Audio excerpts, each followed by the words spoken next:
विचार मंथन करत आहोत। यानंतर आपले दुसरे वक्ते आहेत डॉक्टर रेखा गोपालसिंह बहनवाल, अखिल भारतीय वाल्मिकी महासभाच्या प्रमुख राष्ट्रीय महासचिव आहेत। या आपल्याला या विषयावर मार्गदर्शन करतील।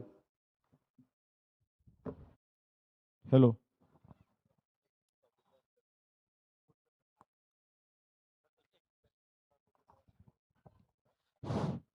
सर्व जमलेल्या समाज बांधवांना विनंती आहे की फार दूरवरून वक्ते आलेले आहेत, कृपा करून थोडंसं पुढे या, बोलणाऱ्यांचा उत्साह पण वाढला पाहिजे। क्रांतिगुरु वस्ताद लहुजी साळवेंचा, लोकशाहीर अण्णाभाऊ साठेंचा, थोडंसं पुढे या। जय लहूजी।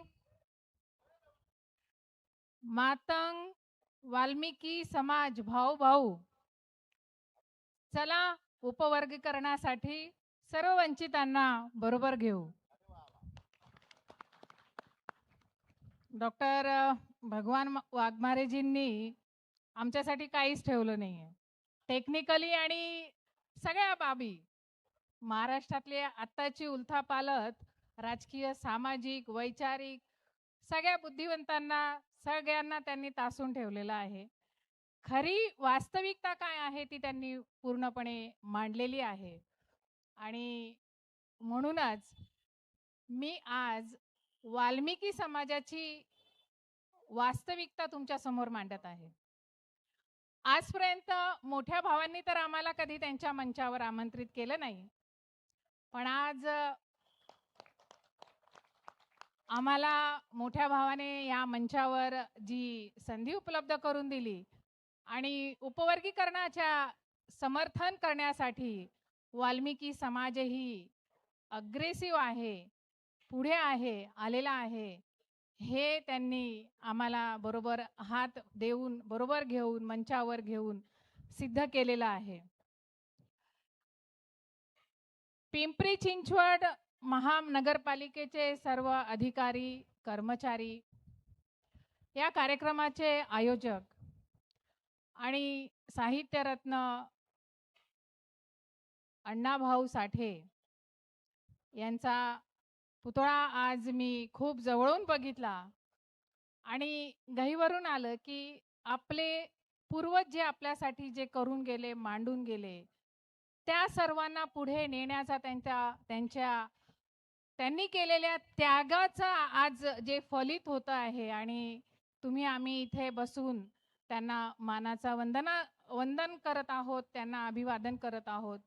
मीही आमच्या मेहतर वाल्मिकी समाजाचे स्वातंत्र्य सैनिक आणि समाजाचे प्रथम आमदार कैलासवासी भगवानजी बुधाजी कंडारे यांनाही अभिवादन करते। एक राम दशरथ का बेटा, एक राम दशरथ का बेटा, एक राम घटघट में बेटा, एक राम से सकल पसारा और एक राम दुनिया से न्यारा। आप और हम में जो राम बैठा है, इसीलिए हम यहाँ बैठे हैं। एकमेकांना बरोबर घेऊन चालण्याची जी रीत आणि पद्धत आणि हा पायंडा तुम्ही जो पाडलेला आहे तो आम्हीही पुढे घेऊ आणि अनुसूचित जाती, मागासवर्गीय जातींमधल्या 59 जातींमध्ये ज्या ज्या लोकांनी आम्हाला बरोबर घेतलेला आहे आतापर्यंत, त्या सर्वांचे मी आभार मानत आमच्या वास्तव्याची, माझ्या समाजाच्या वास्तव्याची दुर्भाग्य गाथा आणि उपवर्गीकरणाची आम्हाला गरज का आहे, आम्ही काय याचं समर्थन करत आहोत, हे मी मांडण्याचा थोडक्यात तुमच्या समोर प्रयत्न करत आहे। आणि यासाठी आपल्याला खूप मागे जावं लागणार आहे। 150 वर्षापूर्वी मुघलांनी सुद्धा वाल्मिकी समाजाला, एक राजपूत समाजाला, जे त्यावेळेला लढायांमध्ये हारलेले होते, ज्यांनी तलवार सोडली, सलवार नाही घातली, त्यांनी धर्म परिवर्तन नाही केलं, म्हणून त्यांना डिस्क्रिमिनेशन करण्यासाठी, टॉर्चर करण्यासाठी त्यांनी धर्म परिवर्तन केलं नाही, सोडलं नाही, एकतर त्यांना मारून टाकण्यात आलं किंवा त्यांना त्यांचा मैला साफ करण्यासाठी स्पेशली ठेवण्यात आलं। त्यांना ते घाणेरडं काम करण्यासाठी भाग पाडलं गेलं. मुघलांनी तर केलंच, पण इंग्रजांनी पण आमच्याबरोबर तेच केलं. देशभरामध्ये इंग्रज जेव्हा आले त्यावेळेला त्यांनी वेगवेगळ्या छावण्या तयार केल्या आणि छावण्यांमध्ये मैला सफाई करण्यासाठी, त्या एरियातला मलमूत्र साफ करण्यासाठी ह्या जातींना वेगवेगळ्या ठिकाणी आणि स्पेशली महाराष्ट्रात, त्यावेळेला हे सौराष्ट्र होतं, महाराष्ट्र 1960 मध्ये झालं हे आपण सगळ्यांना माहिती आहे. आणि त्यावेळेला हरियाणा, राजस्थान, दिल्ली, उत्तर प्रदेश, वेगवेगळ्या ठिकाणावरनं आमच्या समाजाच्या लोकांना महाराष्ट्रामध्ये आणलं गेलं, त्यावेळेच्या सौराष्ट्रामध्ये आणलं गेलं. तत्कालीन आमदार 1952 ते 1957 पर्यंत स्वर्गीय भगवानजी बुधाजी कंडारे, जे स्वातंत्र्य सैनिक पण होते, त्यांनी आमदार असताना आणि आमदार नसतानाही, भूतपूर्व आमदार झाल्यावरही प्रत्येक वेळेला त्यांनी रामलीला मैदानवर, आता हा शब्द असंविधानिक आहे, पण तो वापरावा लागणार आहे.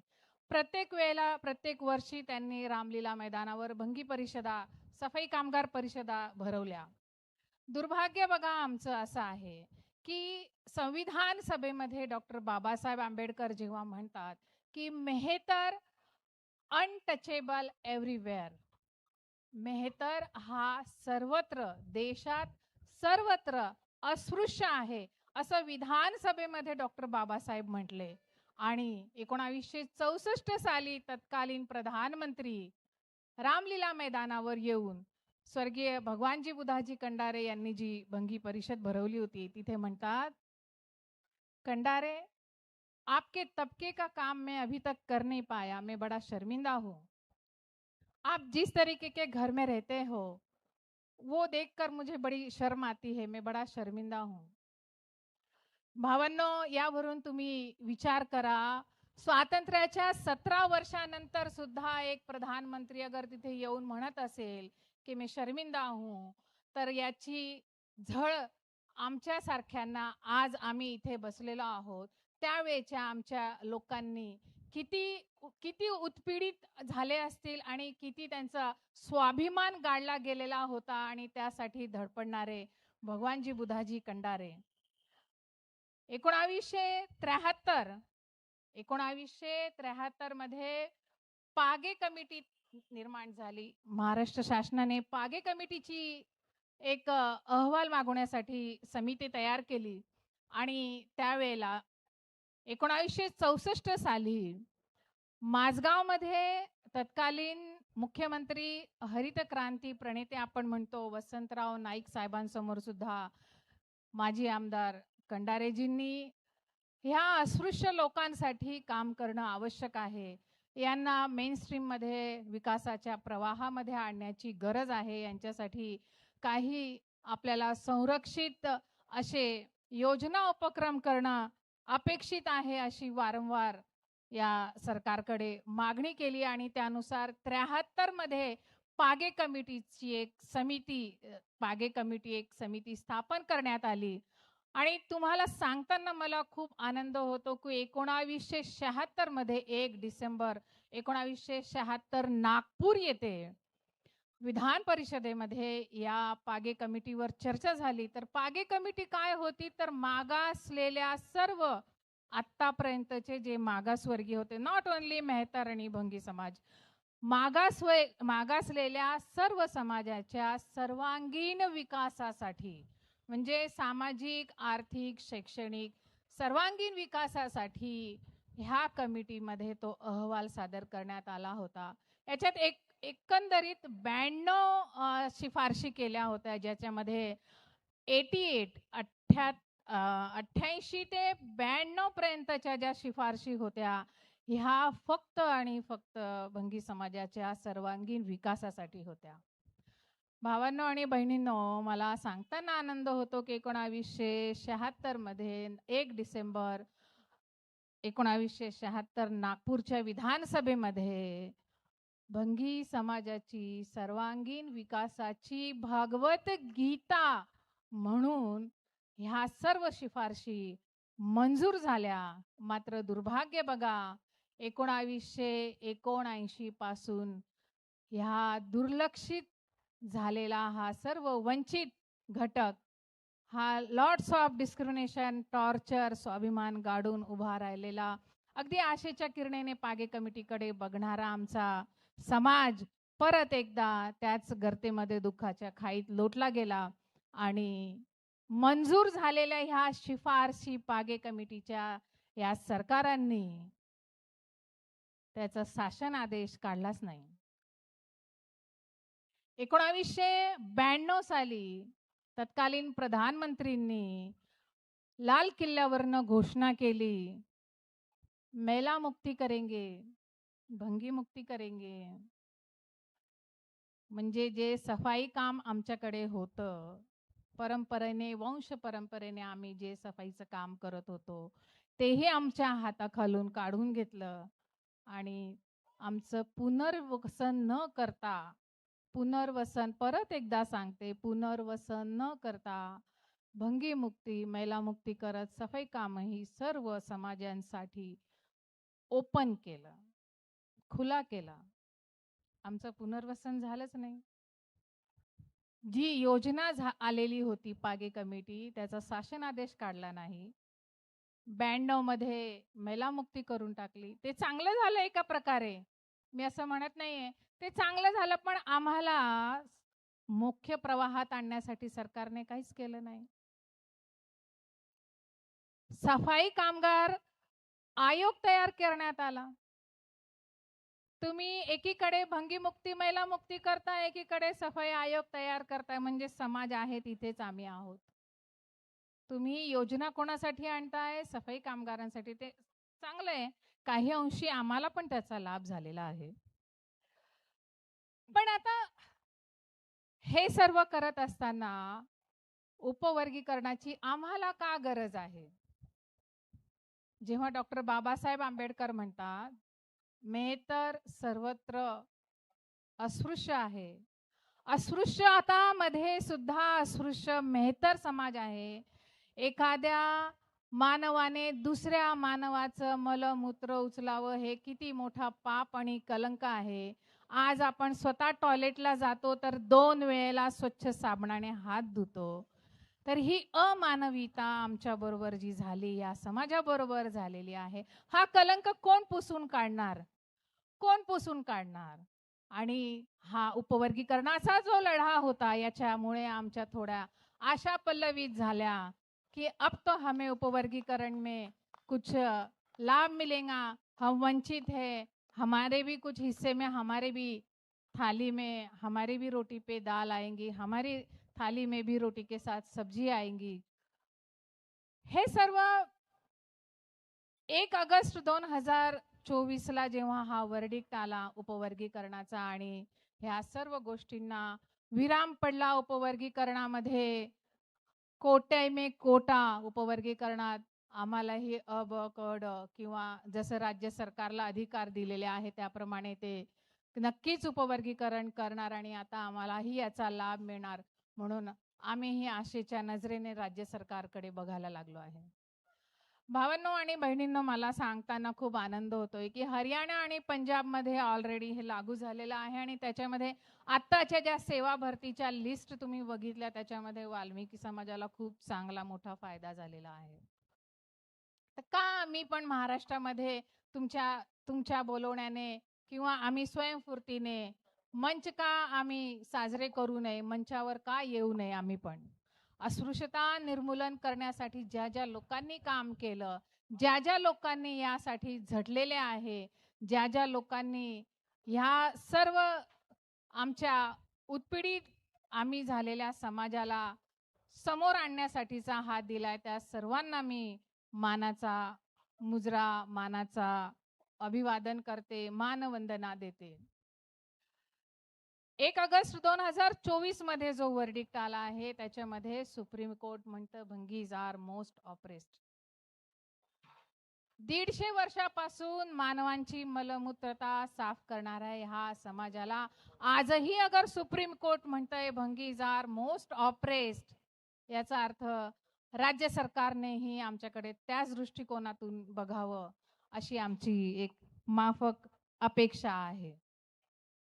होय, आम्हालाही आरक्षणामध्ये उपवर्गीकरण पाहिजे आणि पाहिजेच. सफाई कामामधून आम्हाला मुक्ती देण्यासाठी केंद्र सरकारने 2018 मध्ये उच्च तंत्र प्रणालीने मेन होल साफ करण्यासाठी आतापर्यंतचा सर्वात मोठा बजेट 1.25 करोडचा बजेट दिला होता.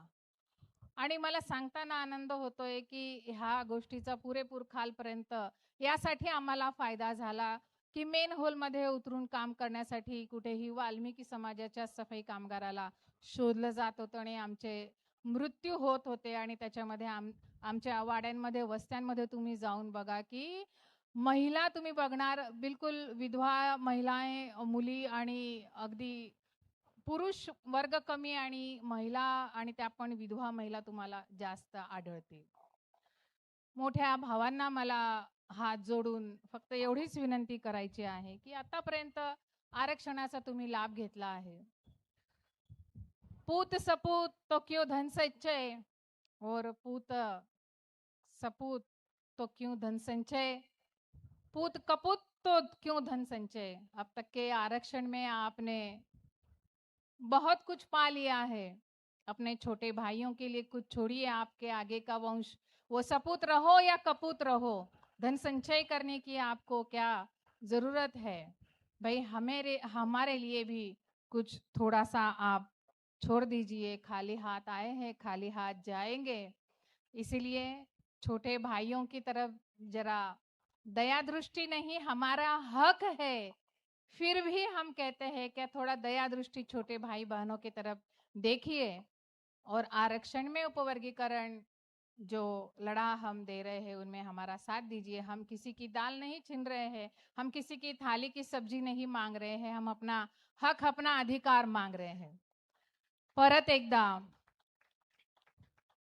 मातंग समाज एक मस्त एक नारा देऊया आपण। मी म्हणणार आहे, मातंग वाल्मीकि भाई भाई आइए, उपवर्गीकरण के लिए वंचितों को भी हम साथ लेकर चलते हैं। जय भीम, जय लहूजी, जय श्री राम।